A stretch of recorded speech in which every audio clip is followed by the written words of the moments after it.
দিনাজপুরে ১৩টি উপজেলায় ১.৫ লাখেরও বেশি গরু সহ প্রায় ৪ লাখ কোরবানির পশু মোটাতাজাকরণ করা হচ্ছে।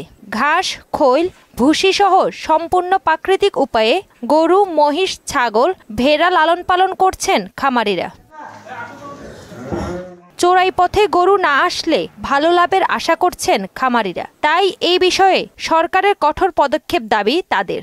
খাদ্যের দাম বেশি হওয়ার কারণে, লেবারের দাম বেশি হওয়ার কারণে আমরা হিমশিম খাচ্ছি। ইন্ডিয়া থেকে গরু না আসে তাহলে আমারে কিছু লাভবান হবো, আর না হলে তো আমাদের লস যাবে। কোরবানির এসব পশু যেন সুস্থ থাকে তাই খামারিদের নিয়মিত সব পরামর্শ দিচ্ছে প্রাণী সম্পদ অফিস। গবাদি পশু যেন নিরাপদ পদ্ধতিতে স্বাভাবিক দানাদার খাবার এবং সবুজ ঘাস খড় খাওয়ানোর মাধ্যমে যেন লালন পালন করা হয় এবং ক্ষতিকারক অ্যান্টিবায়োটিক এবং স্টেরয়েড যেন ব্যবহার না করা হয়।